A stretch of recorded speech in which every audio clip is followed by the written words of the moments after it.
to all those who are watching, welcome. Our session today will be on the theory, practice, and potential of regional development, key learnings and policy recommendations. And our presenters today are David Douglas, Ryan Gibson, Sean Markey, Sarah Minnis, Bill Reimer, and Kelly Budin. I am now going to pass it on to Sarah. Thanks, Manzeline. That's great. All right. Thanks, everyone, for bearing with us for this webinar today. And is everyone seeing the right screen? Shake your head, Ryan. Yes, okay, great. On theory, practice, and the potential of regional development. My name is Sarah Minnis, and I work at the University of Saskatchewan as a postdoctoral fellow. But I actually started on this project in 2011, just before I was starting my master's. So it's a project certainly near and dear to my heart, and it's been a long-standing project, as Kelly will tell you a little bit about. Today, as our panelists, we have our co-investigators from the project, or at least some of them. David Douglas, who is Professor Emeritus from the University of Guelph. Ryan Gibson, who's Lebo Professor of Regional Economic Development from the University of Guelph. Sean Markey, who's the professor at Simon Fraser University. Bill Reimer, who's Professor Emeritus at Concordia University. And Kelly Budin, who's Associate Vice President at the Grenfell Campus of Research and Graduate Studies, as well as a professor at the Grenfell Campus of Memorial University.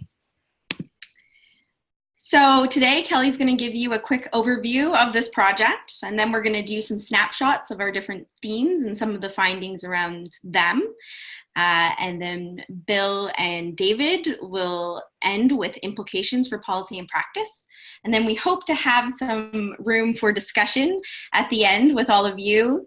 We do ask that you save your questions until the end. You can put in the chat function or in the Q&A function some of your questions, and we may answer them throughout the webinar, but we'll save discussion portion for the end.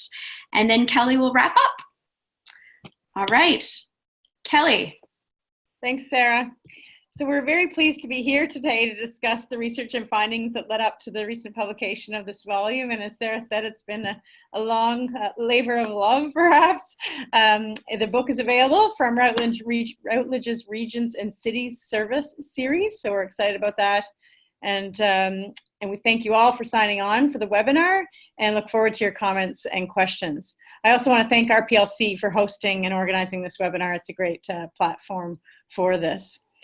And then next, I'd like to acknowledge and thank the amazing and diverse team of co-investigators, postdocs, students, community, university, and government collaborators who made this project and the resulting volume possible.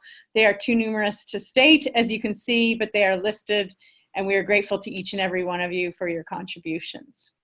Next, Sarah. Okay. So the research we set out to do nearly a decade ago when this all began came from an observation that regional development in the country had changed and was changing through the late 80s and 90s and into the 2000s, as had our theoretical understandings of regional development around the globe. But there had been little done in terms of a comprehensive cross-provincial study on these changes and how these ideas might apply in the Canadian context. So we pulled together the team that I just mentioned and that we have here today and set out to answer these questions. How has Canadian regional development been evolving, particularly over the 2.5 decades since the federal regional development agencies were formed? And that history you'll find in chapter 2 of the book. To what extent have our regional development systems in Canada incorporated new regionalist ideas, and what can we learn from that? Also, what are some of the interesting, exciting innovations that are happening in Canadian regional development that we can learn from in the country and beyond? And then finally, are these lessons being shared across our vast country? And if so, how? If not, why not? So those were some of the questions. How did we do this? We had a mixed method, interdisciplinary approach to the research. We came from different backgrounds, used different kinds of data collection and analysis techniques. We were interested in multiple levels, provincial and federal policies and programs, but also really being connected and understanding what was happening in the ground in particularly rural communities and regions. So we had 4 case study regions, 5 actually, 4 key ones where we looked at all themes, and a 5th additional one in Newfoundland and Labrador where we were able to delve into governance and innovation a little further. we started in, I think Sarah mentioned 2011, really the fieldwork and data collection analysis was done 2011 to 2015. Then we had a knowledge mobilization project from 2016 to 18, which allowed us to discuss the findings in various venues and also to create this volume. So our case study regions, just to briefly mention those, included the Kootenays in southeastern British Columbia, eastern Ontario, Rimouski-Neigette in Quebec, and the Kittiwake and Northern Peninsula regions in Newfoundland and Labrador. And we were looking for regions that had varying characteristics, but all had key characteristics of rural Canada and some similarities to rural regions across the country that we hoped that we could generalize some of our results from. Okay, thanks, Sarah. More in chapter 4 of the volume on that project approach and methodology if you're interested in that. And finally, we chose the new regionalist framework, as I mentioned briefly earlier, to frame the study. New regionalism emerged through the 90s and into the 2000s, really is a mixture of theories and concepts that sought to explain the evolution of regional development. And this emerging theorization of regional development does have a normative or prescriptive bent with principles embodied in them that would inform policy and practice that we were looking for the presence of in Canadian case study examples. We've identified 5 themes, core themes of new regionalism, and our other panelists will tell you about our findings with respect to the presence and attempts to implement these ideas within these 5 areas in Canadian regional development. Rather than read them off, I think we'll just move into our discussion of each of the themes, and I've labeled the chapters here as well that correspond. Thanks. So with that, maybe I can jump in with the first of those 5 themes around multi-level and collaborative governance, which is chapter 5 in the book. And this was a topic that we moved forward, and on the next slide you'll see that one of the first things that we wanted to point out as we were investigating multi-level collaborative governance across the country was that government and governance were not synonymous, and that the heart of governance are these notion of new processes for governing, and in particular focusing on the dispersion of governance across multiple jurisdictions, the engagement of non-governmental actors. We see shared decision-making among these actors, often creating this blurred boundaries of who's engaged and who's responsible. The other components around multi-level and collaborative governance that we were looking at was around the sharing of powers, the sharing of resources, the notions of collaboration, cooperation, and at the end of the day, ensuring that these were all action-oriented. Why we were looking at multi-level collaborative governance is that it often is suggested to offer a number of potential benefits, including the engagement of non-traditional actors in decision-making processes, expanding the engagement of people in the governance process, the co-construction of policy, and given the fact that the rural regions are quite diverse, multi-level and collaborative governance provides an opportunity to build on the local and regional knowledge to generate regionally relevant and appropriate solutions for moving forward. What we found as we went across the country in the case study regions was that there was illustrations of some of these characteristics of multi-level collaborative governance taking place. Some of these initiatives were quite formal with agreements or memorandums of understanding, while others were quite informal. Some had a long period of time behind them, while others were actually quite short and quite recent. So across the entirety of the case studies that we looked at, we might classify or characterize the multi-level and collaborative governance as growing in some regions, while quite stagnant in others, and maybe non-existent in some other regions. But across the country, we did see some important differences with the experiences of multi-level collaborative governance, particularly around the diversity of actors engaged, whereby some case study regions had a large number of actors across multiple scales, while other regions perhaps had maybe a smaller group of actors that were actually much more regional or locally based. And we also saw some diversity of reflections around the experience of multi-level and collaborative governance, whether that was a positive experience and a negative experience, and how communities reacted to it. At the bottom of that slide, you'll see 4 kind of key challenges that were often raised in the discussions of multi-level collaborative governance from our interviews, whether they be with community leaders, government representatives, nonprofit and voluntary organizations.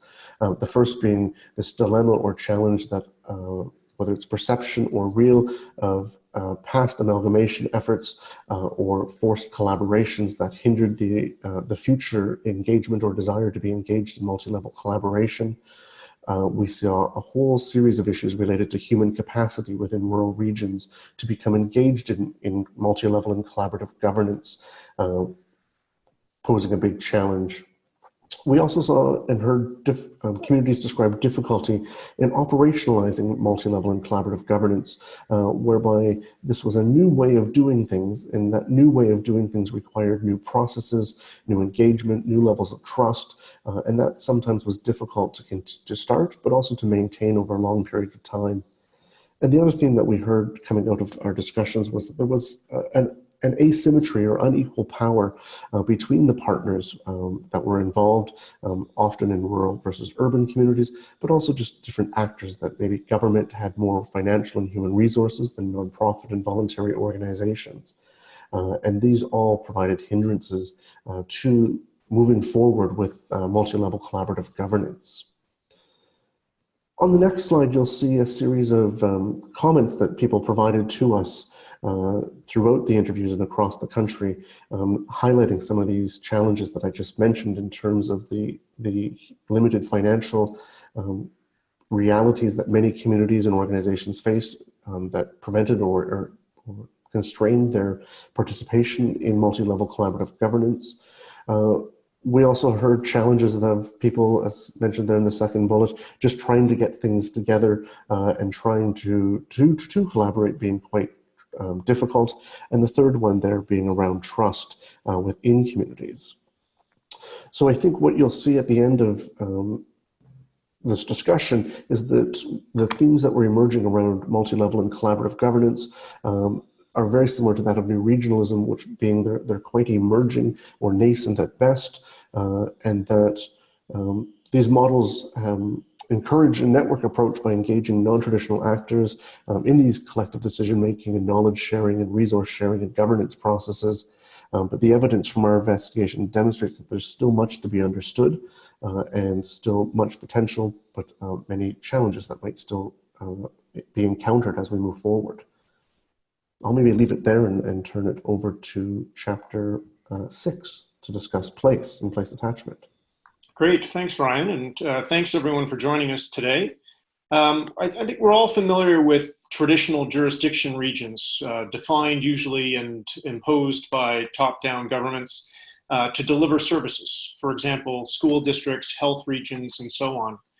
But function or development regions, as we're talking about in the context of new regionalism, demands a much more authentic and appropriate bottom-up engagement, and really the intentionality of regions themselves to declare that they are in fact a development region. They have to choose to act like a development region. Which brings us to our theory of change and the conceptual framework that guided the place-based development work of the project. In the framework, we are making the connection between the fact that we wanted to find and looking for a sense of place and a sense of identity that existed at the regional level, that this sense of place and identity could then be translated into participation, participation in regional processes, collaboration amongst communities, individuals, and organizations in the region, and then finally looking for evidence of mobilization. And the three areas that we looked at across all of the cases included recreation services, economic development activities, and water infrastructure.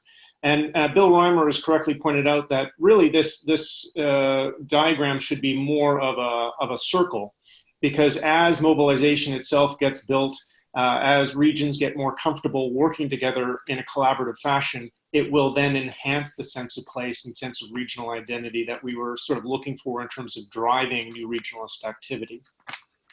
Okay, so next slide.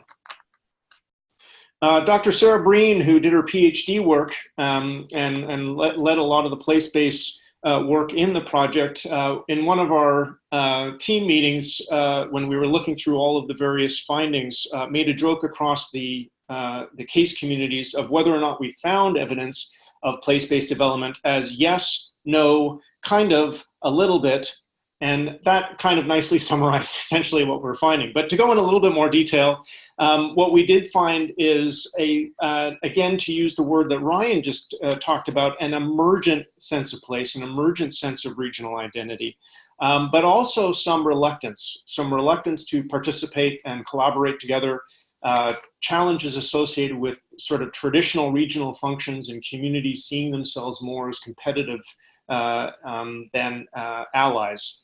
And various barriers presented themselves in terms of acting more like a new regionalist region, in terms of some of the confusion that gets created around formal jurisdictions, and quite importantly also as the legacies of regionalization that have taken place across various parts of the country.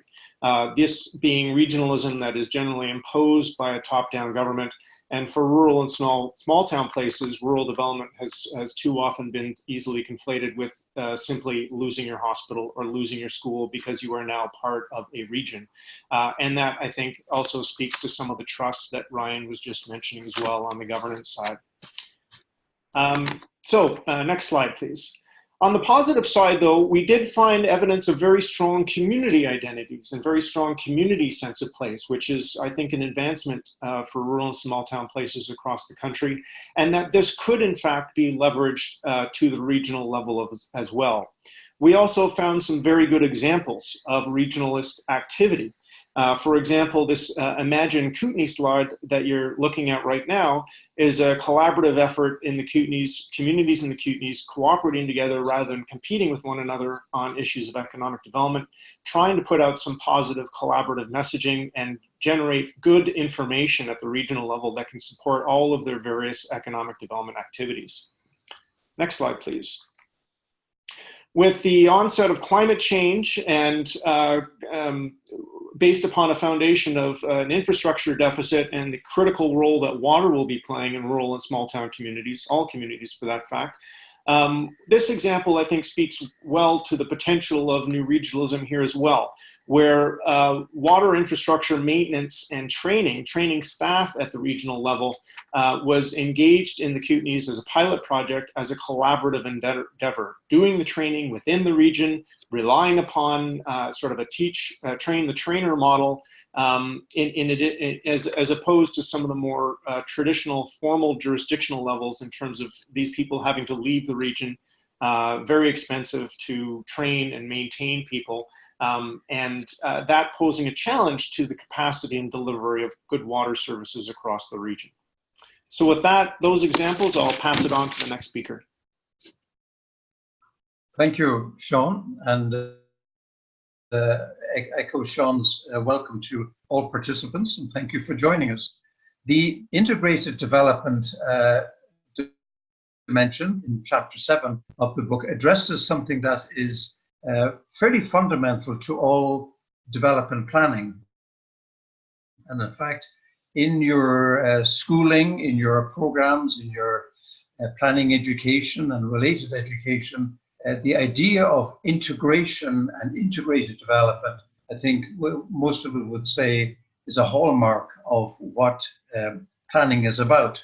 So the idea of integrating disciplines, economics, culture, sociology, integrating perspectives, urban and rural perspectives, integrating the perspectives of new Canadians, integrating perspectives and worldviews of First Nations peoples with others, and so on, would be seen as a hallmark of what we do in planning, and certainly in development planning. So the new regionalism literature addresses this as something of a foundational piece in regional development and development in general. And so the whole idea of integrating perspectives, integrating disciplines is a sort of a starting point. It's something of a normative starting point, things that we feel should be done, and it's a way that we've trained ourselves and something that we subscribe to. So we developed a series of indicators to see whether integrated development planning was in fact in process in the Canadian context through our case studies. So we looked at the question of silos, policy silos, where was our planning process integrating them.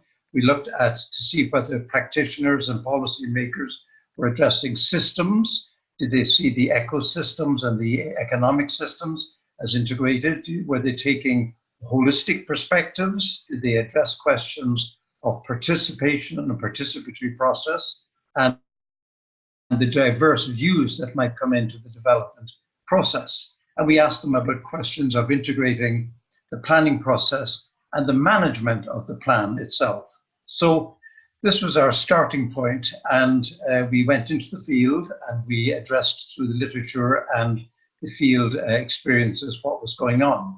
And I suppose the summary conclusion is that highly integrated development policies and practices are rare in the Canadian context. We subscribe to it, we learn about integration in our schooling, we profess it through our professional organizations, but beyond the rhetoric and beyond the well-meaning commitment to doing integrated development, it is actually something of a rarity in the Canadian context. And we don't put that down as a value judgment, we put that down as an observation. There's very little real integration in the regional and multi-community development planning process. What we did find, of course, that there's something of a dissonance between the appreciation of complexity and the appreciation of the need to integrate our development planning process and the actual carrying out of that. So professional practitioners and others who are actively engaged in regional development and the planning for regional development are aware of complexity. They are aware of the need for holistic perspectives. They are aware of the need to move off the dominant physical approach to development planning and the dominance of the economistic approach and so on. They're well aware of this, sensitive to it, they are informed, but there is a gap between what they subscribe to and what they actually practice. So this is something of a dissonance that is evident in the field and in practice. And we found associated with this that there is little response in practice to balancing the larger questions of the imperative for regional economic growth and the larger questions of social equity or the adoption of holistic perspectives that would integrate culture, integrate ecology and ecosystems, integrate the imperatives of regional economic development and other dimensions of the challenge. So these are some of the summary findings and only summary findings of what we found. We did find, of course, a number of cases where there are high degrees of integration, and the Frontenac arch biosphere is just one of a number of examples. Here, through governance systems, volunteers work closely together. They work with municipal governments, they work with federal organizations, they work with people in the market economy, and they work with a variety of others. And through volunteer and other initiatives, they engage in a whole variety of educational and advocacy work for their sub-region, a very important part of Eastern Ontario. This is one of 18 biospheric initiatives across Canada. And that's just one of a number of examples of where integration has been able to take place. But beyond these few but important case studies, integration is something of a rarity in the regional development process in Canada. Thank you. Over to you, Bill. Yes, thank you. My turn. And welcome to you all. It's exciting to see the names. We have some of the names, so there's lots of old friends and new people on the list. So I'm pleased to see that. The group of us who were looking at rural-urban interdependencies basically assumed that it's pretty well self-evident that rural and urban areas are interdependent. It's largely uncontested, but the research tends to focus on trade and exchanges when interpreting what this interdependence means. Rural areas, it's assumed, of course, that provide food and forest products, water, minerals, labor, and energy for urban centers, and in turn, urban areas provide financing, processing, and consumer products for rural places. New regionalism extends this perspective beyond trade. We've identified 3 other spheres in which the interdependence is structured and manifested. One is the institutions, because rural and urban regions and people are interdependent by virtue of the corporate, government, private, voluntary organizations that they share and are involved in, and the policies that are generated by those. And the third is the environment creates an interdependence simply as a result of our shared land and air and water. And the fourth area that we have identified is identity. Sean has touched a little bit on some of these issues when it comes to place. But since our culture and personal values are often closely linked to characteristics of the places in which we live and the images we hold regarding other places. So we had 2 main questions that drove our investigation. One is this interdependence recognized by the rural leaders and policymakers? And if so, in what ways and to what extent? And what are the implications for policies and programs? In rural, so the first question, is it recognized by rural leaders and policies? We looked at documentary evidence in general, but focused on the topics and the discussions in our community leader interviews to assess the level and nature of this recognition. And we found that the recognition of the interdependence, certainly in a broadly formulated way, is relatively low. And where it does occur, it's mostly related to institutional interdependence among local regions and with the provincial governments, but there's not much recognition with respect to federal institutions. This parallels some of the work we've done in the New Rural Economy Project, where people turn mostly to their regional and provincial governments, and in spite of the fact that we hear an awful lot from the feds, that's not the primary or the first point of contact that they have. We also found that exchanges were most often mentioned with respect to knowledge, finances, services, and people. That environmental interdependence is most often mentioned with respect to recreation, tourism, for example, water, waste, and the use of land. And identity is most often mentioned with respect to cultural similarities and differences. So what are some of the implications of these policies, this situation for policies and programs?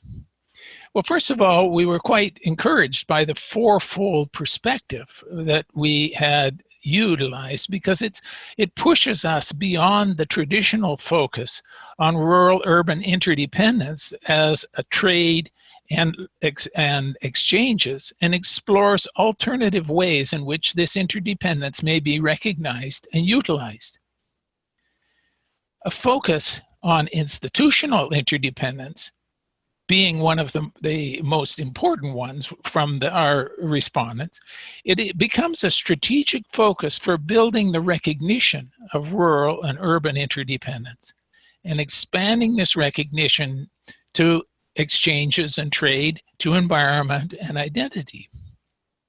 The saliency of recreation, water, waste, and land-related issues to environmental interdependence in place, employment, and culture related to identity issues suggests these topics are most promising for education and program initiatives designed to reinforce the recognition of rural-urban interdependence.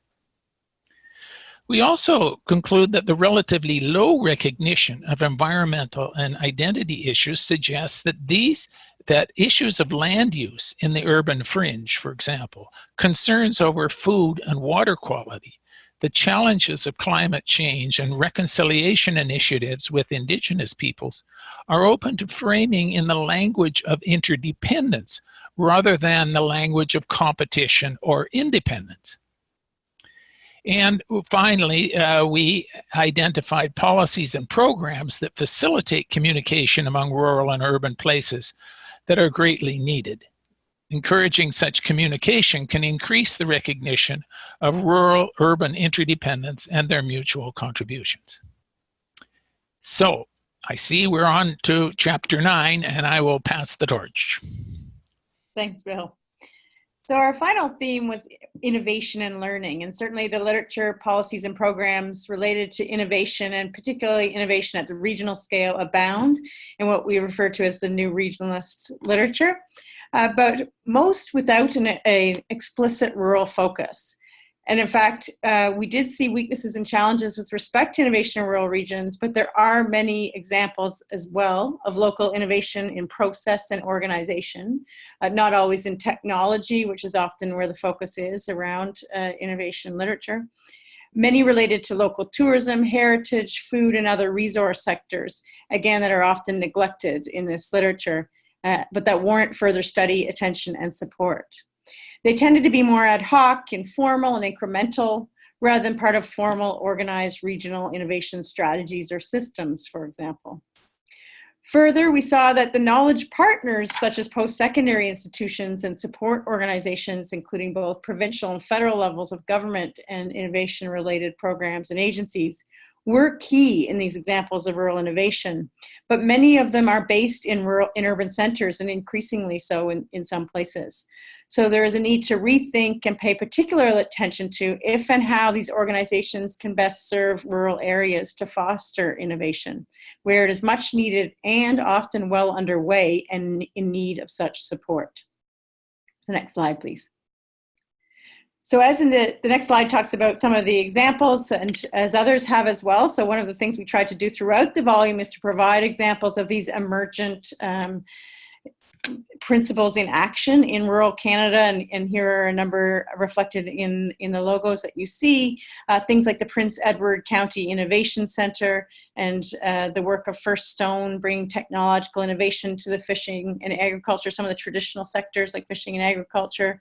Sabri, St. Anthony Basin Resources Inc. in Newfoundland, starting mussel farming and cruise ship industry, enterprises and activities in the Northern Peninsula region. The Kootenay Association for Science and Technology and the Midas Fab Shop, bringing new technology and making activities to the metallurgy sector, and looking at downstream opportunities from tech and some of the traditional mining activities in the region. So those are just a few of the examples that you'll see covered of rural innovation in the book. Learning and knowledge flows are also an important part of the puzzle. We often focus on innovation, but just the ability to gather and share knowledge is extremely important in regional development. And the new regionalist research and literature suggests that new ideas are key for adaptation and survival in a rapidly changing world. We saw that despite recognition of this, of the need for learning and knowledge, the importance of knowledge today, and talk about organizations involved in regional development being learning organizations, as with integration and some of the other themes, we saw limited evidence of this learning occurring, in part certainly due to human and financial resource constraints in some of these regions, but that's certainly not the whole story. We saw evaluation as a learning tool, but primarily within provincial and federal agencies or by organizations conducting evaluation activities to satisfy provincial and federal program needs. But those evaluations typically had very narrow objectives, maybe judgment focus, sort of prove the need for the continued existence of this program, for example, guided by prevailing norms, often maybe an economic development or jobs focus. And the results of those evaluations are often not shared. They're done by one agency for that agency, and the learning it stays within a narrow group of people. We also saw knowledge divides, and Bill and Matthew Brett, one of our research assistants and graduate students, wrote about this in an article in Sociology Ruralis in 2013, where we have a lot of informal kinds of knowledge gathering and sharing activities at the local level versus more formal evaluation and knowledge sharing activities in provincial and federal agencies and at broader scales. So there's a disconnect there between the kinds of knowledge that people are using and sharing. And then finally, there is no dedicated body with responsibility for this, for this important work of gathering and sharing information across our country about regional development. But we certainly recognize the important role that provincial research centers focused on rural and regional development, and organizations and networks such as the Canadian Rural Revitalization Foundation and RPLC, that's made this webinar possible, the role they can play. And we hope and encourage more use perhaps of those networks and organizations to provide the knowledge infrastructure that we need in Canada to strengthen regional development. Okay, we're moving on to some implications, some of which will look awfully like recommendations, but we mean them first of all as a series of possible implications that are worthy of addressing. And I hope, Bill, you will chip in here as I go through this list and invite anybody else. It's a fairly long list and we won't be able to compress it too easily within our 5 minutes. But the implications suggest that we need to think in terms of levels. We're talking about communities, regions, provinces, territories for that matter, and federal government. So there's a whole series of levels of interested parties who can play a role in the realities of regions, first of all, and then using the region as a development framework. We are aware that there are a series of actors, there's formal decision makers, and business people, volunteers, activists. So there's a plethora, a real mix of interested parties who have to play a role in the development process, well beyond, I might say, as we noted in the integrated analysis, but also elsewhere, well beyond the limited number of formal players who are doing regional development planning. So a variety of actors have to be involved in this. Next one, please.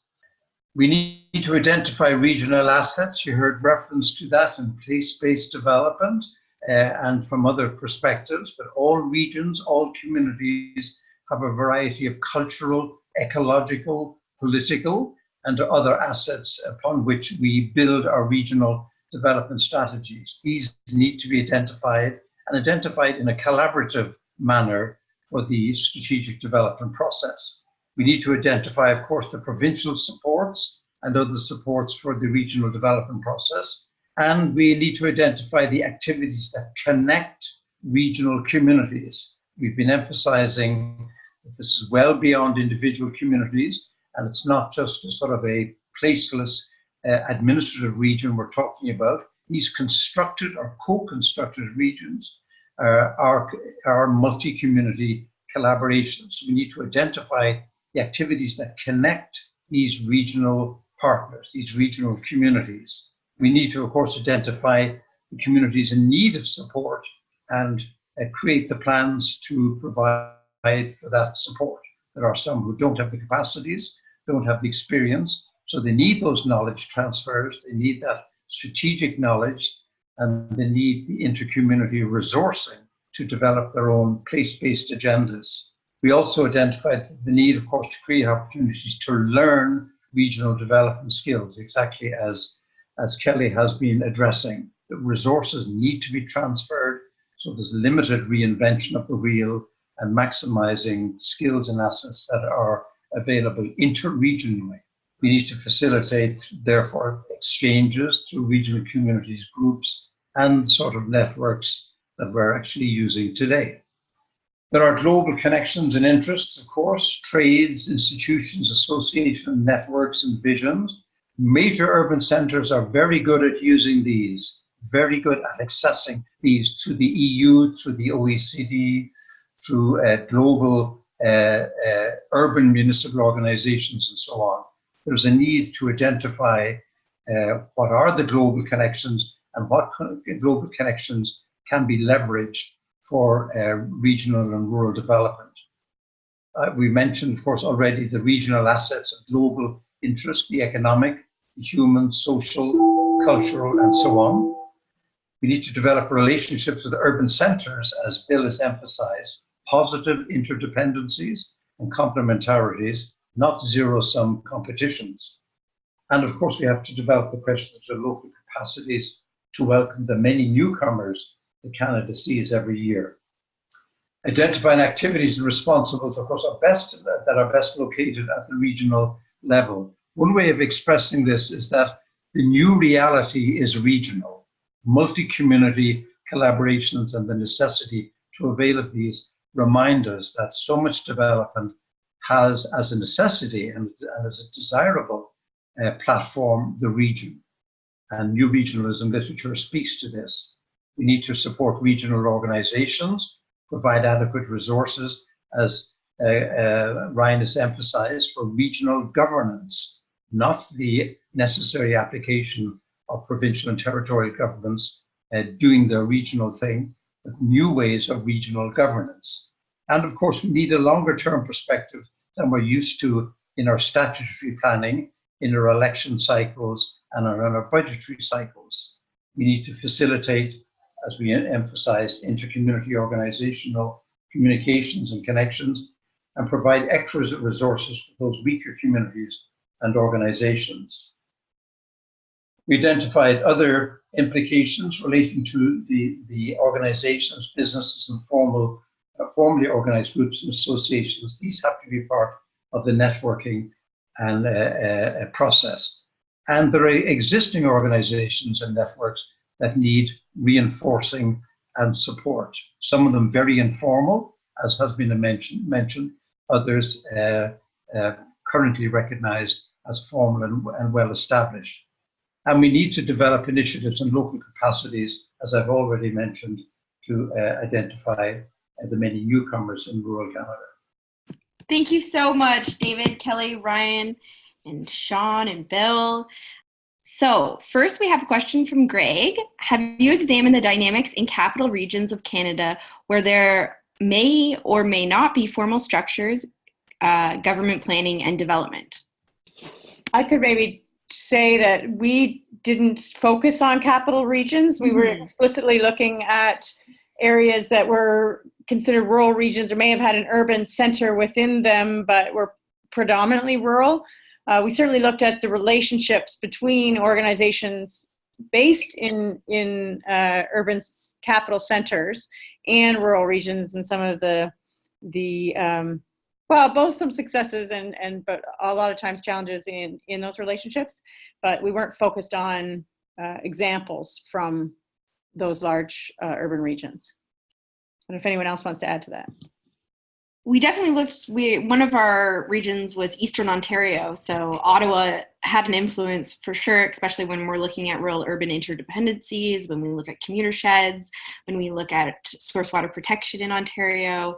But yes, as Kelly said, it wasn't a focus of our research. So I have another question from Peter Apedale. Hi.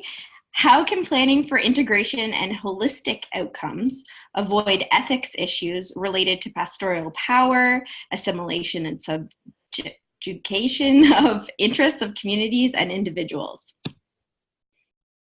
That's a big one. That is a whopper. I can take a shot at that. Thanks, Peter. I think it goes to the authenticity of the process and the design of the process. We talked in the presentation about sort of the importance of different scales. And, new regionalist activities requires communities within the region to first get their own house in order, to understand their own community and economic development planning, and then understand how they can then participate as part of a region. There's another question here, open question right now related to the, that process of regionalization, which I think does speak to more inappropriate and inauthentic consultation processes around creating regions where communities don't necessarily want them. And, again, looking within the new regionalist framework, adopting a much more participatory, integrated approach to regional planning and conversation is, I think, an appropriate way to deal with that. And to some degree, what we're hoping also is that those places that have experienced more negative repercussions associated with amalgamation or forced amalgamation that this type of dialogue, this type of planning can perhaps restore some of the trust, can create a new foundation for thinking territorially rather than on a sector basis for the type of planning activity that could take place in regions, and slowly build up some capacity to do that over time. I can maybe just add a couple of comments from our work as well. I can see you can see that Peter is just come off of the publication of his new book, which I looking at questions of ethics and relations and so on. Peter, I've just got my glasses, so now I can read it. The comment regarding that is that we were particularly focused on the kind of contextual situations that would encourage or force people to address some of the ethical issues that emerge as people are learning how to do municipal or regional governance. And I think one of the interesting things that we could look at, or that would be worth looking at, would be taking a look at the different kinds of organizations that have been created to manage regional areas, like the MRCs in Quebec.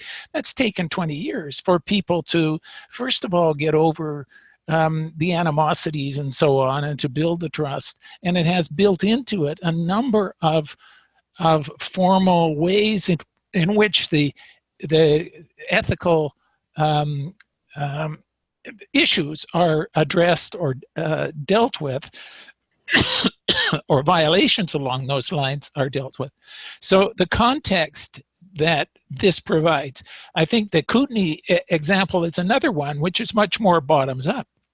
And I don't know the details on that, but it would certainly be worthwhile to look at it from the point of view of who monitors good governance behavior, individually or collectively, and how does it work within the Kootenai region. I think it has worked very well, and we could learn an awful lot from that to look at those kind of contextual features that produce a kind of a atmosphere or mechanisms for ensuring at least some attention being given to some of the ethical or the issues that you discuss in your book, Peter. Just to build on that, I think, Peter, your question is well taken and very timely, because as I briefly indicated, there really is a lack of connection between the social welfare, distributional, and social justice dimensions of the regional development initiatives and the dominantly economistic regional development agenda. And practitioners would not deny that. They would simply say that it's not part of their statutory responsibilities. It's not how the department functions or focuses. But they would also recognize that there are other people in the region, other organizations addressing homelessness, addressing youth issues, addressing new Canadian integration issues, addressing the degradation of ecosystems and other issues. So there is, I think, a tacit acknowledgement that the regional development process is incomplete. It's unconnected and incomplete, but at least that recognition is there. And the question is, how do we join all of the parts, all of the actors, the agents, and the interests into a much more holistic, and therefore, I would suspect, a much more ethical and morally acceptable process. So we have another question from Heather Exner. Hi, Heather. Is there any quantitative evidence to show that regional approaches improve, for example, economic outcomes, or strong cases that demonstrate it? For example, has the Kootenai campaign had measurable success? There are some examples, and maybe, Heather, we can follow up if we have your email on the registration list. I know, for example, the Midas Fabrication Lab with CAST in the Kootenays has done documents talking about number of jobs and businesses supported and provide that kind of evidence. And as I said, a number of organizations have conducted evaluations, I think in part as part of their justification for ongoing support. So we can certainly provide you with some of that. I think another dimension of the regional collaboration, the Kootenai example, for example, is that it is not just about what it's generating in terms of jobs and tracking those more traditional indicators, but looking at, particularly in a rural and small town context where capacity issues exist, funding issues exist, that you have a sense of collaboration and you're pulling resources together at the regional level rather than trying to do this all yourselves. I was just up in northern BC last week, and very simple things that are still not being done effectively, like regional tourism loop marketing and communication and signage.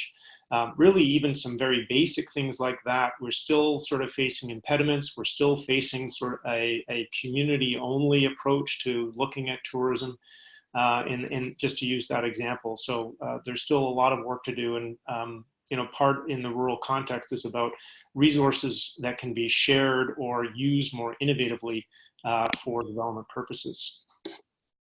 Yeah, just you remind me of the municipal sector. I wanted to add municipalities Newfoundland and Labrador here have done a number of different surveys and research that I could also share, showing that municipalities are saying they simply couldn't continue to deliver, couldn't offer new services or conduct new activities or even continue to offer some of the basic services they've been able to offer in the past without regional approaches.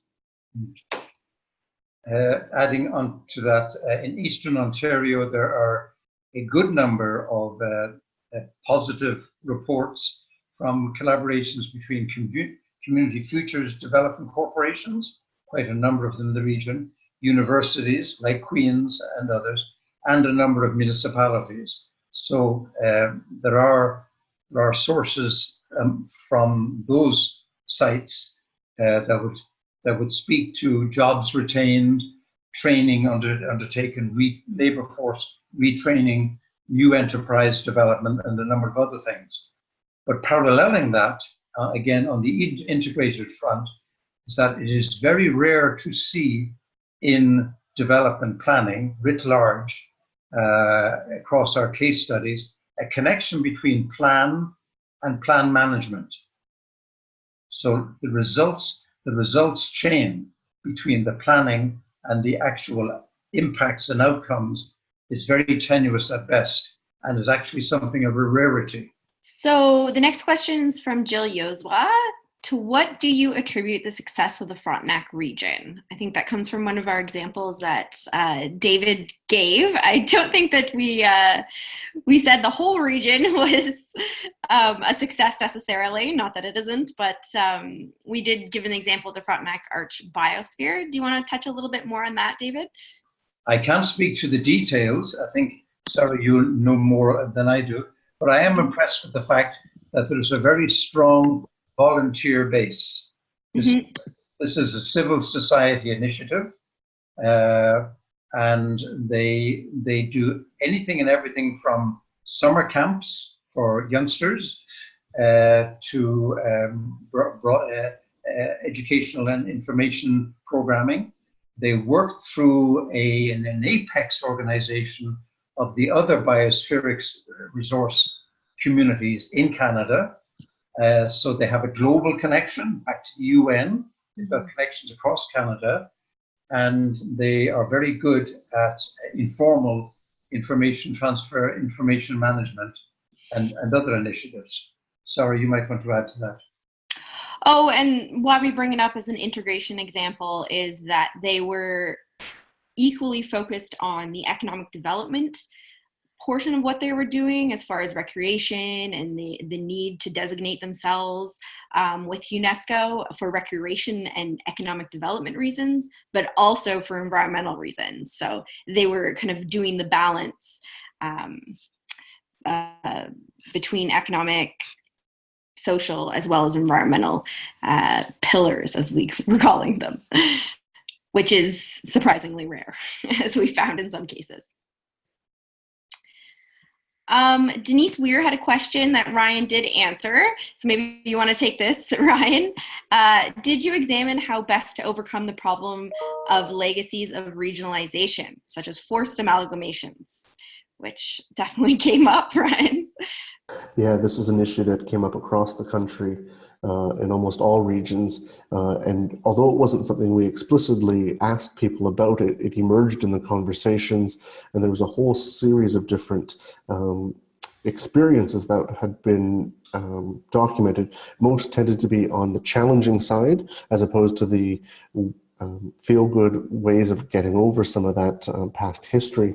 So I identified three kind of highlights that maybe we found coming out of some of those interviews. One was around clarifying the intention and the mandate, and having that very open conversation about what is intended through any sort of new governance that might be explored.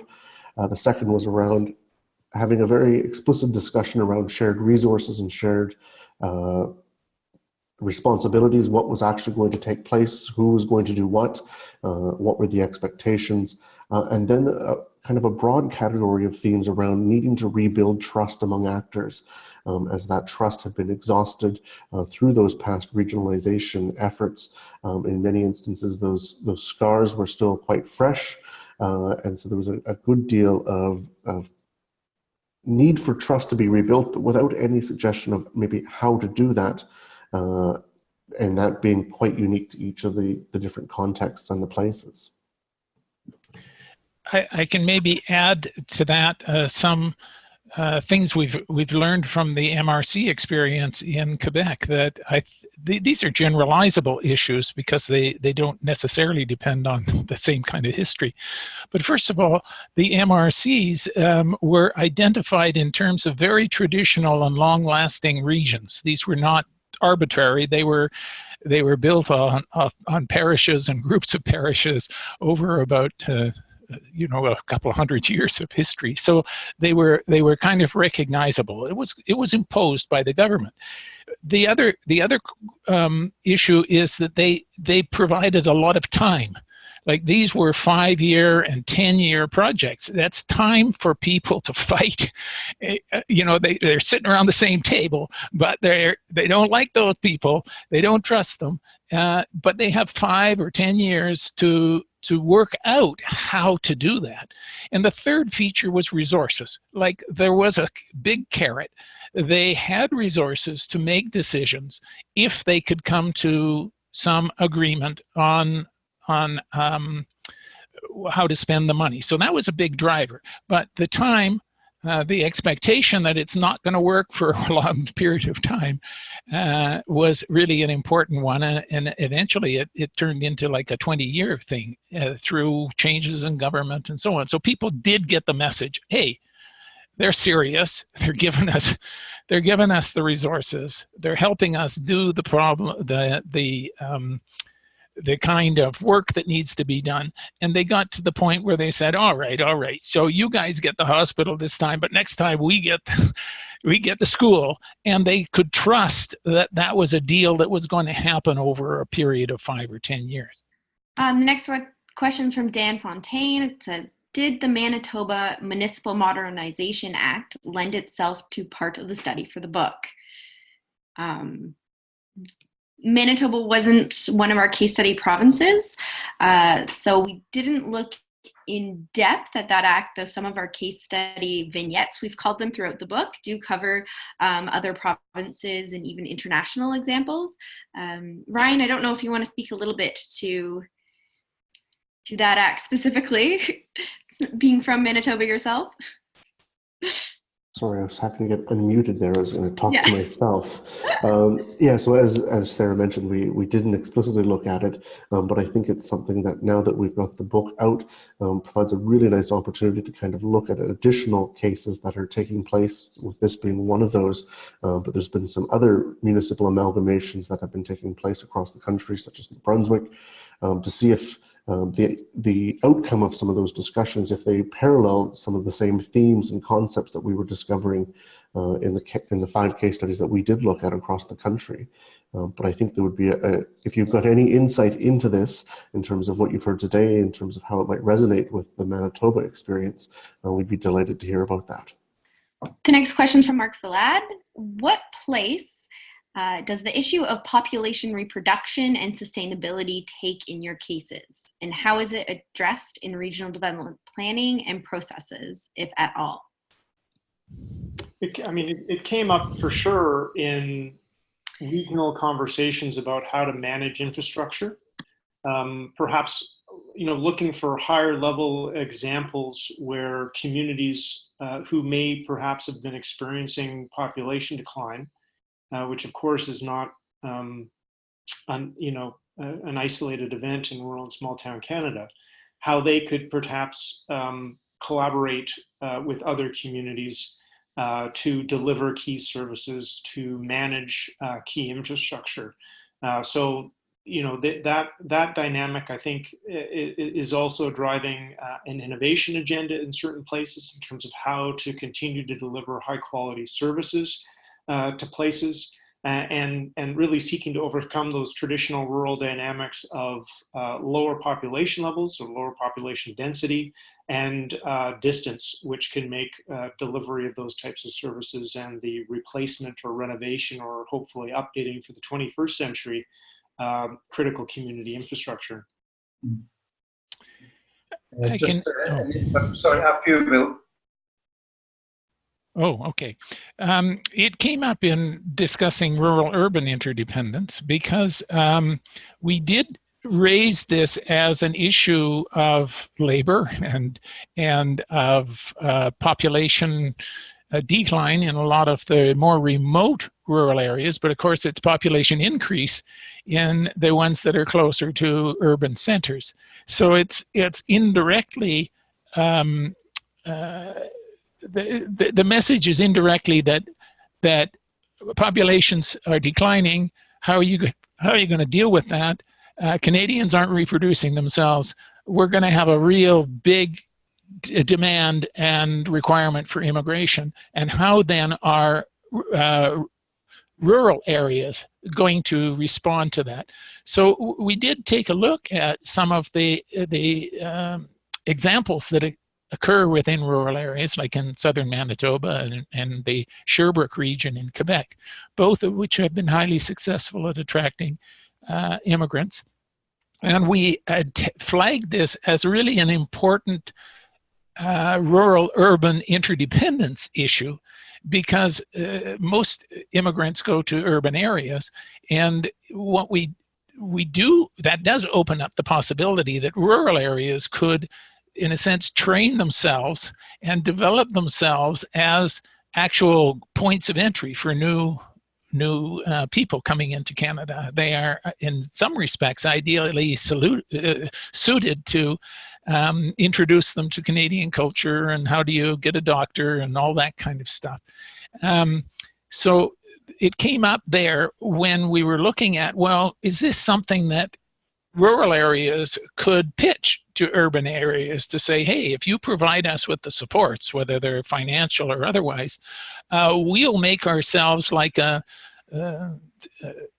point of entry, and if the people then move to urban areas, no problem. We'll be like a introductory university or college. We'll train them in how to operate in Canada, and then once they're in good shape, they can end up going to urban areas, but we want some kind of support in order to do that. So that came up as a kind of an interesting exploration of some of those issues in the rural-urban interdependence part. In the Eastern Ontario context, it was a subtext throughout much of our fieldwork discussions, not surprisingly. So the whole question of selective community decline more often than not being viewed through population change and selective population change, the classical, well-known out-migration of the young, active labor force. So that's bemoaned. That's regarded as part of the tragedy, if you wish, of the rural story in many parts of Eastern Ontario.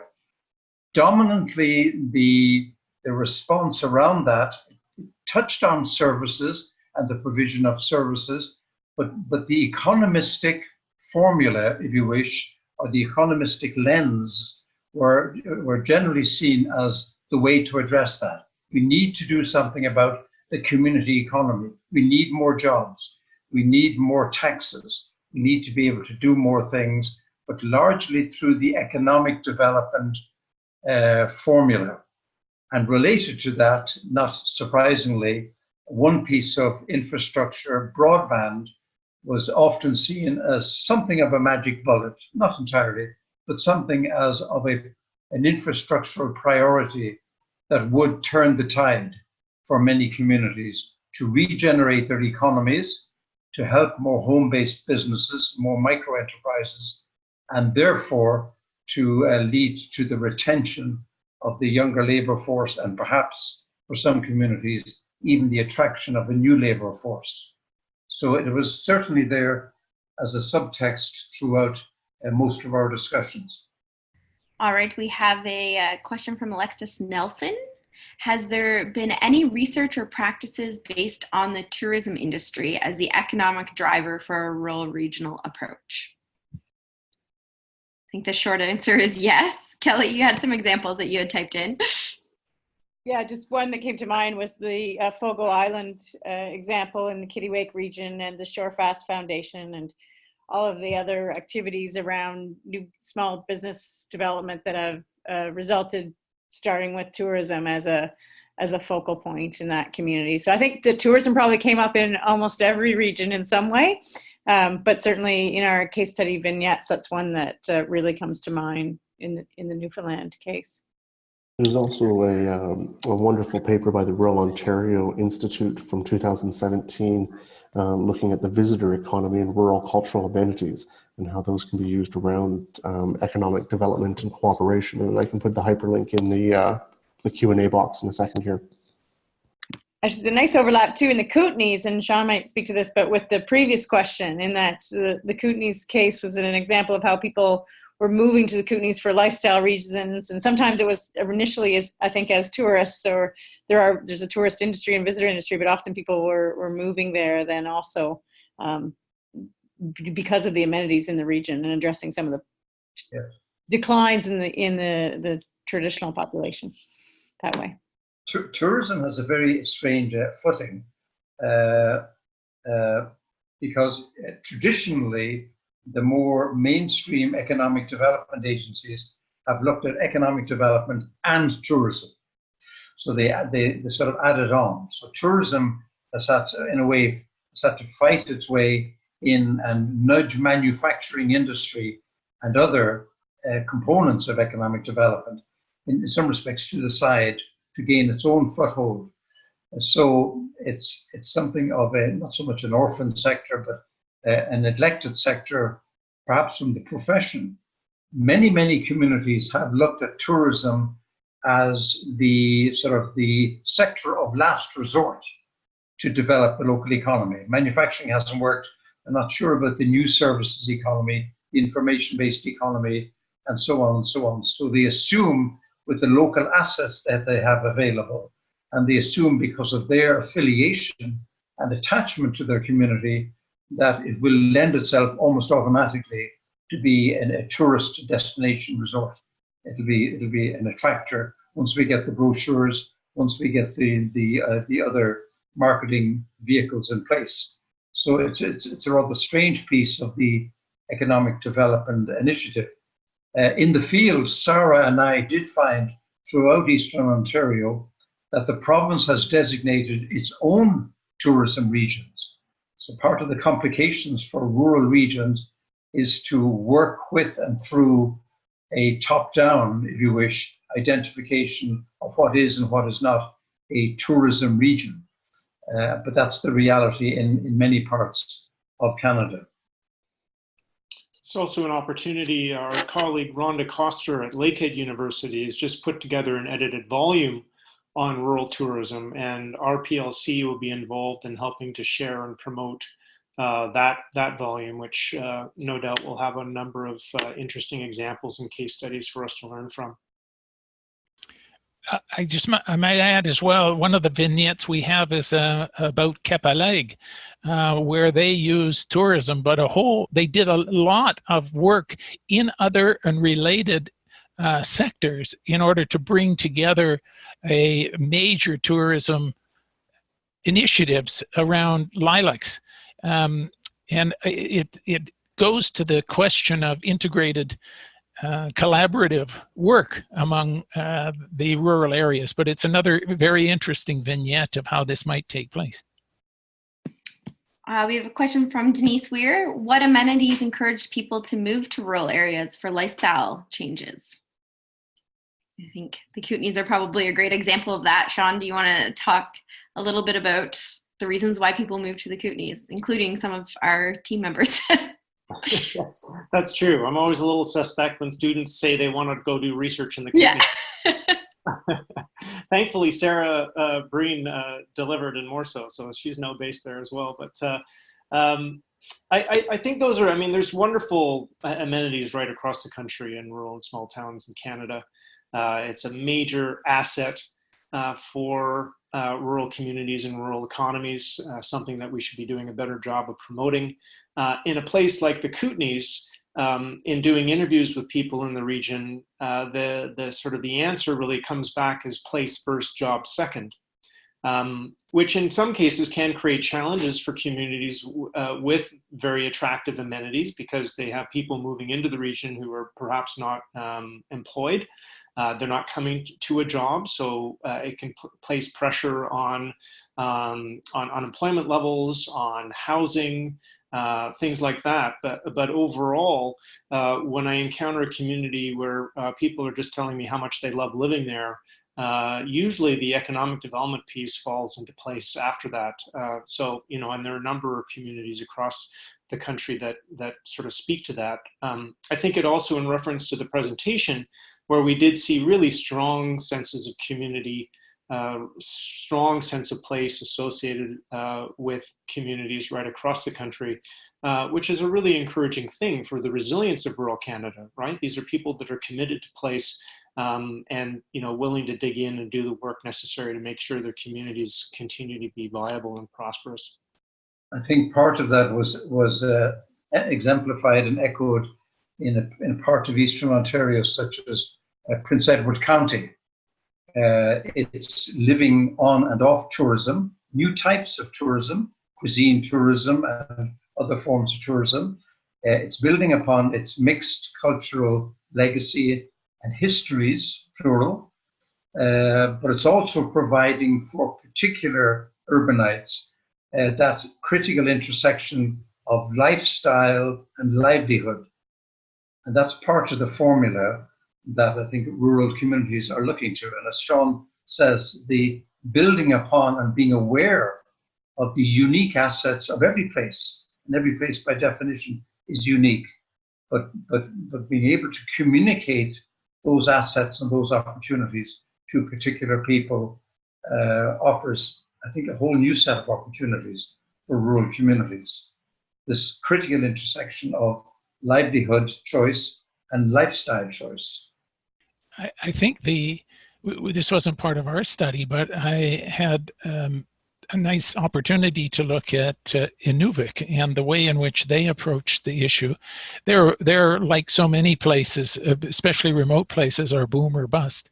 And they decided during the boom times to use the extra proceeds to create a context that was so attractive to people that when the bust came, inevitably it would, that those people would come up with ways to survive because they wanted to stay there.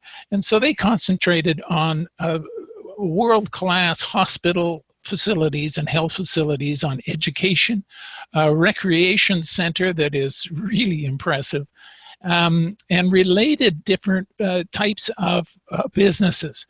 So they used their finances to build that infrastructure. And when the bust comes, they are counting on the fact that they don't know how people are going to survive, but because they want to stay there, they'll come up with something. Okay, we have one question left from Dan Fontaine. Here we go. There have been a number of regional amalgamations in Western Canada. These amalgamations seem to have nudged a resurgence in the redevelopment of regional community economic development corporations and regional planning. I think the recent conversation has answered my question, though the regional planning is trending again at the municipal level.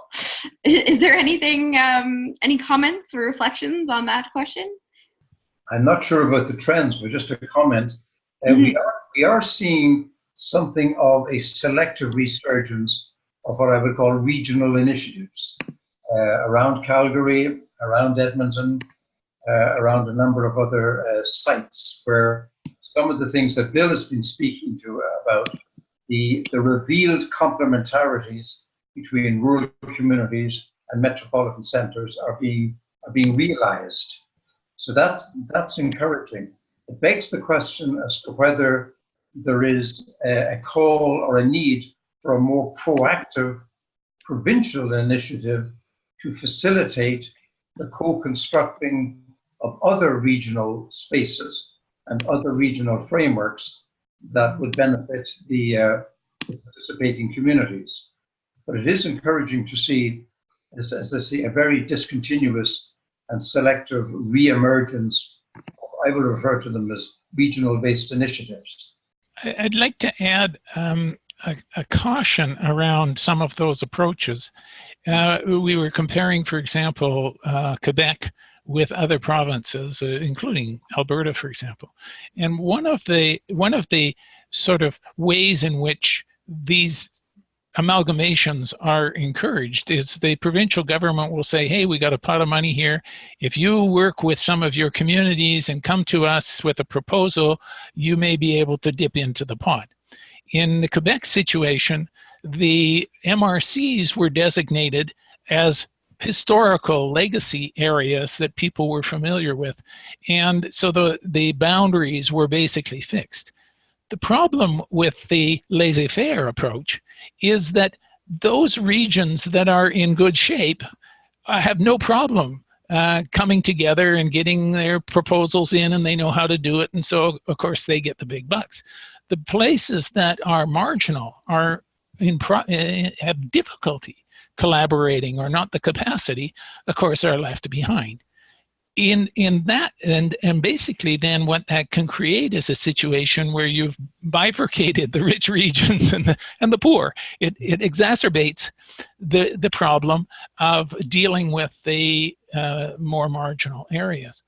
In the Quebec case, Quebec said, yeah, we know that there's some marginal communities in your area. Hey, and by the way, if you come up with a plan, you collectively, the whole MRC, come up with a plan to help them out, get back to us. We got some extra money here, and we'll put it towards the good plans.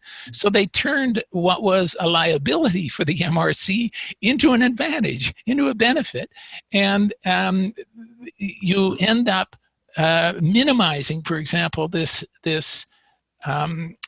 forgetfulness of the poor communities or the isolation or marginalization of them. They become part of the whole collaboration thing. So this is just a kind of an important comment, I think, regarding the dangers in an approach of amalgamation that is somewhat laissez-faire. Thanks so much, Bill. Well, that's the end of time we have for questions. Kelly, do you want to wrap us up? Sure. Just thank you very much, everybody, for joining us and sticking in there, too, for a great discussion period. We will be keeping notes of all of the questions and comments that have been raised and taking those into consideration. And we have a slide here that shows you where you can go to either access the book or some of the project materials we've been speaking about, the vignettes, the examples that many people have asked about and we provided can all be found on the website that you see there.